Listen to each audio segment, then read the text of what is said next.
अच्छा, आप लोगों को एक बात शायद पता नहीं होगी, मैं बता दूं। द्रौपदी का भरे सभा में जब चीरहरण हो रहा था, द्रौपदी का चीरहरण कोई वक्तव्य का विषय नहीं है। उसको उसका बखान ज्यादा करना नहीं चाहिए मंच से, पर लेकिन फिर भी गुरु कृपा और भगवत कृपा पता चले, इसलिए थोड़ा बहुत ही कहूं।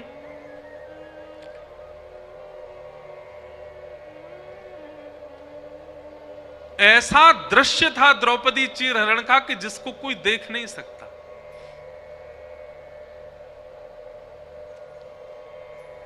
जब दांव पर द्रौपदी हार गई, दुशासन ने केश पकड़े द्रौपदी के।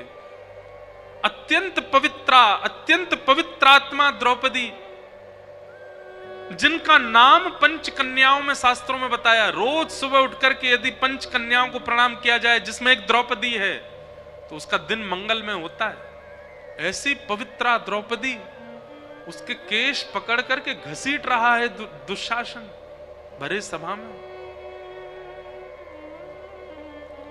निर्बला दुर्बला द्रौपदी अपनी रक्षा कर रही है, और उसके मन में एक विश्वास है कि मेरे पति मुझे नहीं होने देंगे, ये मेरी रक्षा करेंगे। लेकिन पांचों पांडव अपनी नजर नीचे करके बैठे। दुशासन निर्वस्त्र कर रहा है भरी सभा में। द्रौपदी मन में विचार कर रही है कि मेरे पति मेरी रक्षा नहीं कर रहे। बड़े बड़े आचार्य यहां बैठे हैं, बड़े बड़े मेरे कुल के श्रेष्ठ लोग यहां बैठे हैं, ये मुझे निर्वस्त्र नहीं होने देंगे। अरे कोई अपनी बहू को ऐसे कैसे निर्वस्त्र होने दे सकता है? लेकिन सब नीची नजर करके बैठे थे। द्रौपदी ने अंत में अपना बल लगाया कि मैं क्षत्रिय नारी हूं, मैं अपनी रक्षा स्वयं कर सकती हूं। लेकिन जब दुशासन के बल के आगे द्रौपदी स्वयं की रक्षा भी नहीं कर पाई, तब दक्षिण भारत के एक प्रकांड विद्वान इस बात पर टीका करते हुए कहते हैं कि द्रौपदी ने दोबारा किसी को नहीं देखा। पांडवों को एक बार देखा, उन्होंने सिर झुका लिया, तो पांडवों को दोबारा नहीं देखा। भीष्म पितामह, द्रोणाचार्य आदि जितने भी यहां श्रेष्ठ जन बैठे हैं, इनकी ओर भी एक बार देखा, इन्होंने रक्षा नहीं की, तो दोबारा द्रौपदी ने उनको भी नहीं देखा। तीसरी बार द्रौपदी ने जब अपना बल स्वयं रक्षा में लगा दिया, जब वह भी काम नहीं आया, उसके बाद द्रौपदी ने एक व्यक्ति को दोबारा देखा। किसको? सभा में बैठे हुए कृपाचार्य, गुरु कृपाचार्य। क्यों देखा? द्रौपदी के मन में एक भावना उत्पन्न हुई, ये कौन है? ये गुरु है। गुरु की इतनी महिमा शास्त्रों में बताई है, गुरु का इतना भाव शास्त्रों में बताया गया। गुरु गोविंद दोनों खड़े काकेला, कबीरदास कह रहे हैं, बलिहारी गुरुदेव की जो मोह गोविंद दियो बताए। गुरु ब्रह्मा गुरु विष्णु गुरु देवो महेश्वरा, गुरु साक्षात पर ब्रह्म तस्मै श्री गुरुवे नमः। गुरु के लिए अज्ञान तिमिरांधस्य ज्ञानांजन शलाकया चक्षुरुन्मीलितं येन तस्मै श्री गुरुवे नमः। हर जगह गुरु की इतनी महिमा बताई गई, लेकिन वह गुरु भी नजर नीचे करके बैठे थे। फिर भी द्रौपदी ने एक बार और गुरु की ओर देखा। क्या? एक तो आप हमारे गुरु हैं, दूसरे आप आचार्य हैं, और तीसरा आपका नाम ही है कृपा। द्रौपदी ने दूसरी बार जब कृपाचार्य की ओर देखा, तो कृपाचार्य ने नजर उठा करके द्रौपदी की ओर देखा, और द्रौपदी की ओर देखते हुए कृपाचार्य ने केवल एक इशारा किया, भुजा उठा करके एक उंगली उठाई, और एक उंगली उठा करके द्रौपदी को मानो इशारा कर दिया, तू कहां किसके प्रपंच में पड़ी है द्रौपदी? तू किसकी शरण में जा रही है? तू किनसे शरणागति मांग रही है? तू किनसे अपनी मदद करने की भीख कर रही है?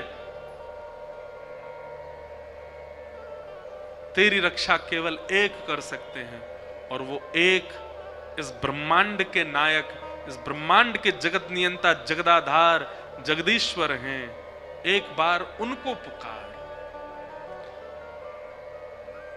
टीकाकार कहते हैं, अर्जुन 18 अध्याय में जो बात नहीं समझ पाया था, गुरु कृपाचार्य के एक इशारे से द्रौपदी ने वो बात समझ ली। क्या? सर्वधर्मान परित्यज्य माम एकम शरणम ब्रज, सबको छोड़ हरि को भज। तब अंतिम स्थिति में द्रौपदी भुजा उठा करके कहती है, हे कृष्ण द्वारिकावासी देव देव जगतपते, हे जगतपते, हे द्वारिकावासी श्री कृष्ण, कौरवम परिभूतम वा किम न पश्यसि केशव। आपको दिखाई नहीं दे रहा है आपकी निर्बला दुर्बला बहन को ये कौरव सब निर्वस्त्र कर रहे हैं? आप चुपचाप कहां बैठे हैं नाथ?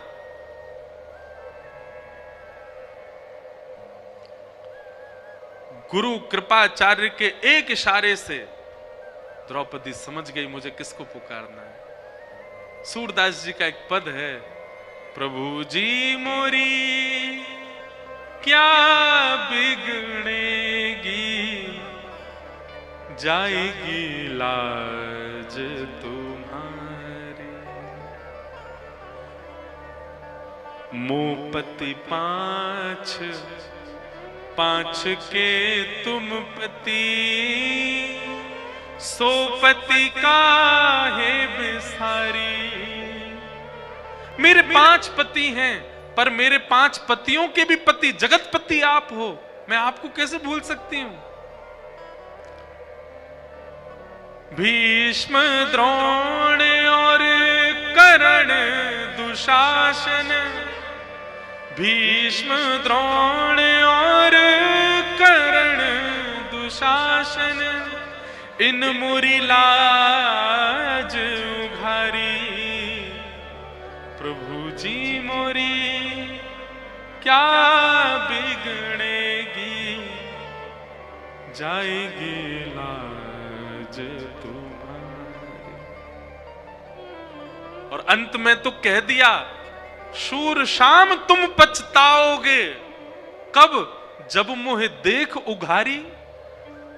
अरे कहीं आपने आने में विलंब कर दिया और कहे मैं कहीं उघारी अवस्था में हुई तो नाथ पछताओगे मुझे देख करके। फिर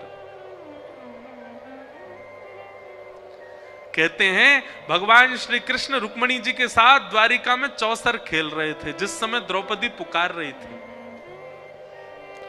और चौसर खेलते खेलते ठाकुर जी अत्यंत क्रोध में भर करके खड़े हो गए।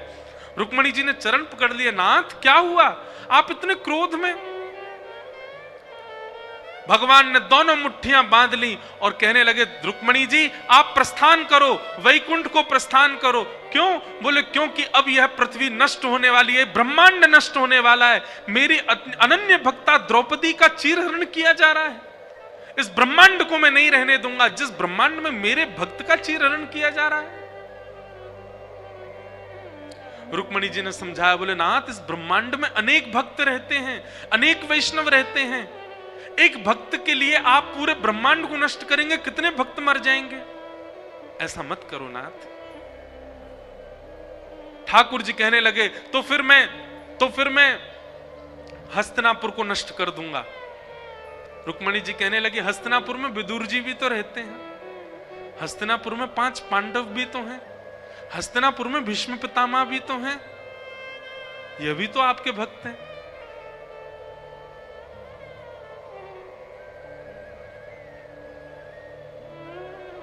भगवान कहते मैं दुशासन दुर्योधन कौरवों को नष्ट कर दूंगा। रुक्मणी जी बोली, आप ये सब मत विचार करो नाथ, आप तो केवल द्रौपदी की रक्षा करो।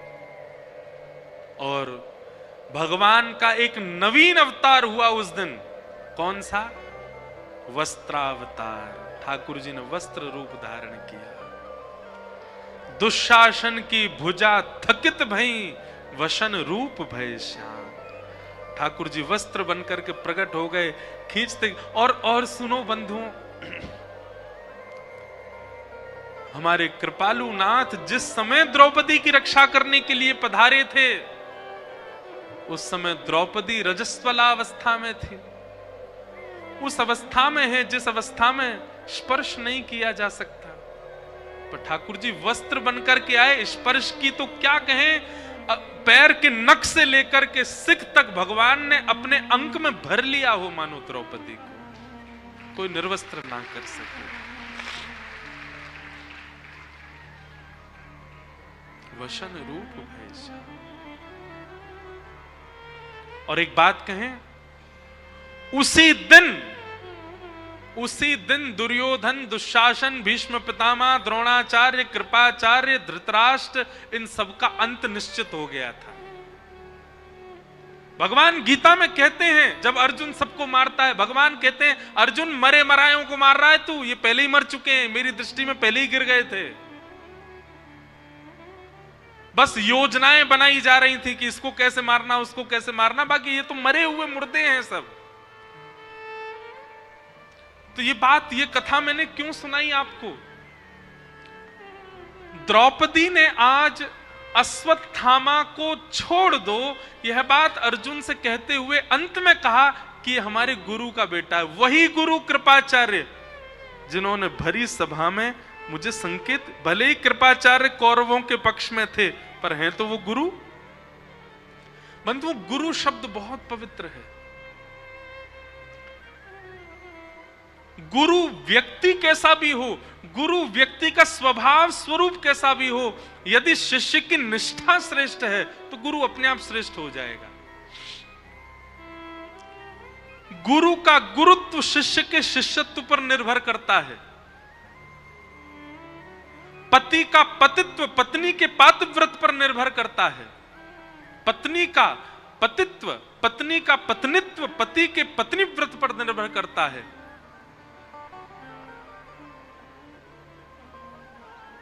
बच्चों के भविष्य माता पिता की सेवा पर निर्भर करते हैं।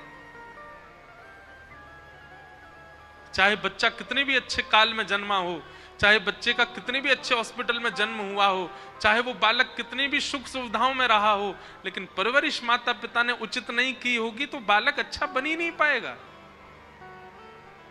ऐसे ही गुरु कितना भी श्रेष्ठ हो, शिष्य का शिष्यत्व यदि श्रेष्ठ नहीं है तो गुरु श्रेष्ठ नहीं हो सकता। कृपाचार्य भले ही कौरव पक्ष में थे, पर द्रौपदी ने उनको पुनः इसलिए देखा क्योंकि वो गुरु हैं। गुरु शब्द में कुछ तो बल होगा ना। और तभी गुरु कृपाचार्य ने उंगली करके दिखा दिया, द्रौपदी एक की शरण में जाओ, और वह एक केवल परमात्मा। आज द्रौपदी अर्जुन से कह रही है, जिन गुरु की वजह से आज मैं अपनी लाज बचा पाई, उन गुरु का पुत्र, उन गुरु को तो महाभारत युद्ध में मार दिया तुम लोगों ने, लेकिन कम से कम उनके पुत्र को तो जीवित छोड़ दो। अरे मेरे ऊपर ही कृपा नहीं की कृपाचार्य जी ने, तुमको धनुष उठाना उन्होंने सिखाया, तुमको बाण चलाना उन्होंने सिखाया, तुमको युद्ध भूमि में खड़ा होना उन्होंने सिखाया। क्या हुआ अगर उन्होंने कौरवों का पक्ष लिया? तो थे तो वो हमारे गुरु। कम से कम उनके पुत्र को तो मत मारो। गुरु के बड़े एहसान है हमारे ऊपर, गुरु की बड़ी कृपा है हमारे ऊपर, अर्जुन उनके पुत्र को मत मारो। यह बात सुनते ही दूर खड़े द्वारिकाधीश के नेत्र सजल हो गए। और आज भगवान ने उपहार के रूप में द्रौपदी को कुछ देना चाहते हैं। कितनी दयालु है, कितनी करुणा है इसके चित्त में। भगवान सोच रहे मैं क्या दे दूं द्रौपदी को। तभी भगवान ने अपना नाम दे दिया, निरीक्ष कृष्णापकृतं गुरु सुतं वाम स्वभावा कृपयान नाम च। भगवान का नाम है कृष्ण, और द्रौपदी को भगवान ने नाम दिया कृष्णा। ठाकुर जी ने नाम दिया कृष्णा। भगवान ने द्रौपदी को हृदय से लगा लिया। वो कह दिया सबको, बोले आज के बाद द्रौपदी को जो भी देखे कृष्णा कहकर के पुकारे। मैंने अपने नाम से संबोधित किया है। क्यों? मैं दया का देवता हूं। बहुत दिन से दया की देवी ढूंढ रहा था, आज मिल गई मुझको। ये दया की प्रत्यक्ष प्रतिमूर्ति है। इसलिए भगवान ने अपना नाम द्रौपदी को दिया। बोलो भक्त वत्सल भगवान की। भगवान बड़े अद्भुत हैं।